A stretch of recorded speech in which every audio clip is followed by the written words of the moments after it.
शिव कथा कह रही है। एक बार माँ पार्वती जी भगवान शंकर जी को लेकर अपने पिता हिमालय राज जी से मिलने के लिए गए।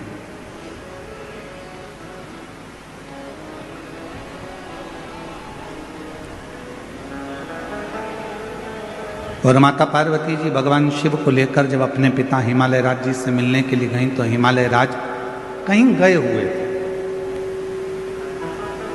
हिमालय राज वहां पर थे नहीं। पार्वती जी अपनी मां मीनावती के पास पहुंची और मां मीनावती की गोद में सिर रखकर मां पार्वती जी लेट गई।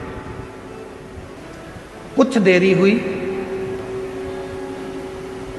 और कुछ देरी के बाद हिमालय राज आ गए और हिमालय राज जैसे ही आए तो पार्वती जी उनसे जाकर गले लगे।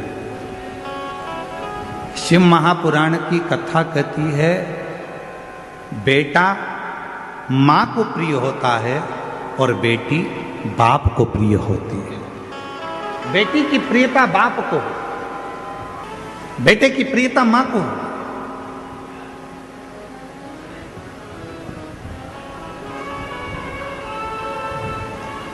अगर बेटे को कुछ चाहिए होगा ना तो सबसे पहले वो अपनी मम्मी से कहेगा मम्मा आई 500 रुपए की जरूरत है, आई पापा से कहना दिलाना, भाऊ से बोलना 500 रुपए दे। बेटे को जरूरत होती है तो वो अपनी माँ से कहता है और बेटी को किसी भी चीज की जरूरत होती है सबसे पहले अगर बेटी बोलती है तो अपने पापा से कहती है पापा ऐसी बात है, मुझे पढ़ाई करना है, इस कॉलेज में जाना है, इस स्कूल में जाना है, मुझे ऐसा करना है, मुझे ये कोचिंग करना है, मुझे ये करना है। उसकी प्रियता उसके पिता से।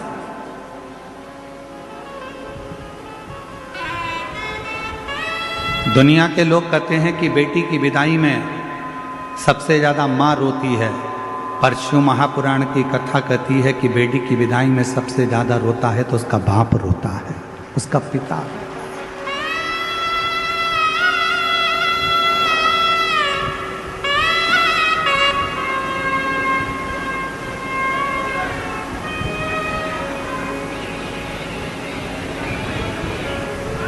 दुनिया का एक दान सबसे विचित्र दान है और वो है कन्यादान। दुनिया का एक दान सबसे विचित्र दान है और वो है कन्यादान। एक बाप अपने दिल की, अपने घर की सारी खुशियां दूसरे के हाथ में दान दे देता है, अपनी बेटी का दान कर देता है।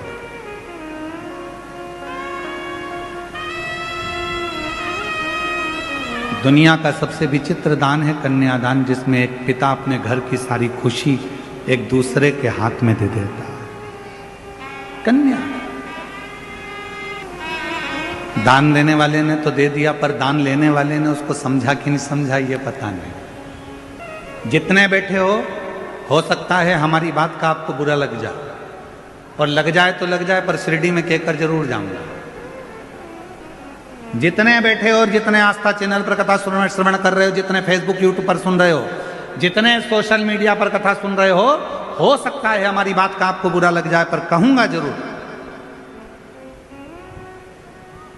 देने वाला व्यक्ति देता है और लेने वाला व्यक्ति लेता है। लेने वाले ने लिया, देने वाले ने दिया। देने वाले को मालूम है अगर वो साड़ी दे रहा है तो देने वाले को मालूम है कि साड़ी कितने की आई, 500 की कि 1000 की। उसने उठाई, तुमको दे दी। लेने वाले ने क्या कीमत आकी हो, इकट्ठी ले आया होगा, 200-300 रुपए की होगी। बोलो बोलो सही है कि गलत है? देने वाले ने कीमत बाजार से लाया देने वाला, और कीमत आंक कर देने वाला जब लेकर आया उस साड़ी को, उस वस्त्र को, उस आभूषण को, उस बर्तन को, उस रकम को, उस सामान को उसने उसको देना था तो वो लेकर आया, तो उसके पास कीमत की थी। जिसने ली उसने कीमत नहीं आकी, उसने कीमत नहीं देखी। जिसने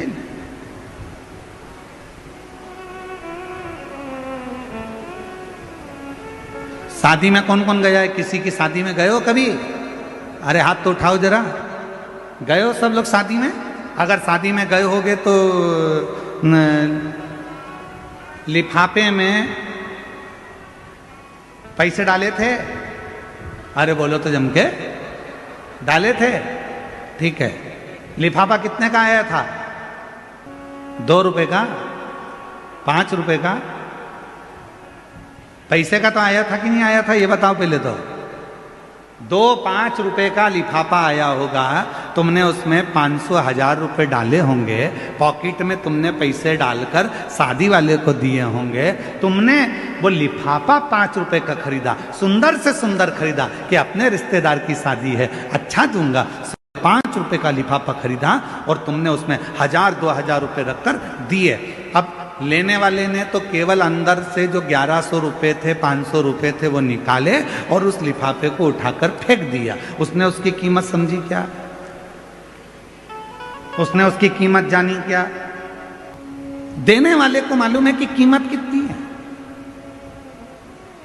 पर लेने वाला कभी कीमत नहीं जान पाता कि उसको तो लगता है हाओ। तो शिव पुराण की कथा कहती है दुनिया में सबसे बड़ा विचित्र दान है कन्यादान। एक बाप, एक घर का व्यक्ति अपने घर की सारी खुशियों को, पूरी खुशियों को किसी दूसरे के हाथ में दे देता है।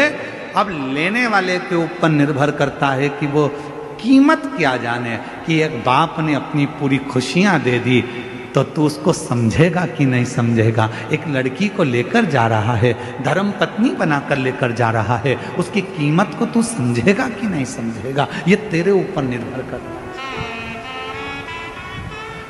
ये तेरे ऊपर निर्भर।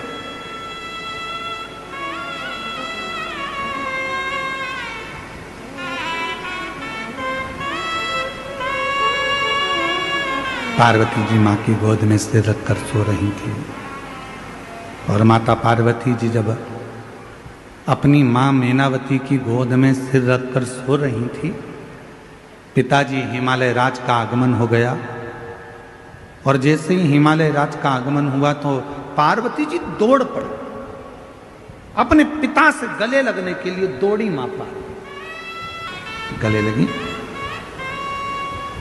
पिताजी ने पूछा पार्वती जी से कि तू बहुत दिनों के बाद आई है बेटी, क्या बात है, कैसे आना हुआ, क्यों आई हो, कैसे आई हो? दुनिया में केवल एक बेटी ऐसी होती है जो अपने बाप के चेहरे को देखकर पहचान जाती है कि पापा को तकलीफ क्या है। दुनिया में केवल एक बेटी ऐसी होती है जो अपने पापा के, अपने भाऊ के, अपने पिता के चेहरे को देखकर पहचान जाती है, अपने पिता के चेहरे को देखकर पहचान जाती है कि पिता को दुख क्या है, तकलीफ क्या है, कष्ट क्या है।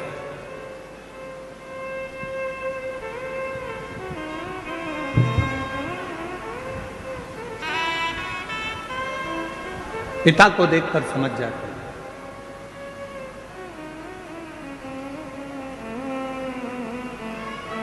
एक बेटी का और बाप का संबंध ही ऐसा होता है।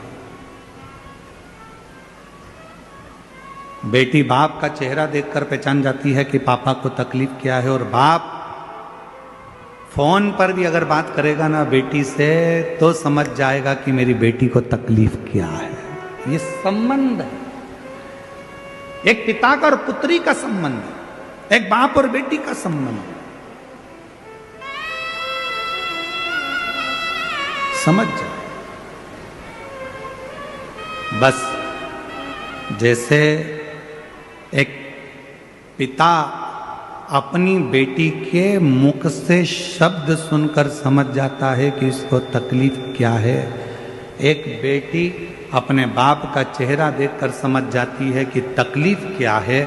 उसी तरह जब तुम एक लोटा जल लेकर देवाधिदेव महादेव को चढ़ाने के लिए जाते हो, तुम मंदिर की सीढ़ी चढ़ते ही हो, उतनी देर में शंकर भगवान समझ जाते हैं कि मेरी बेटी का दुख क्या है, तकलीफ क्या है, कष्ट क्या है, मेरे बेटे को तकलीफ क्या है, मेरे पुत्र को तकलीफ क्या है, मेरी बेटी को तकलीफ क्या है, वो समझ जाए।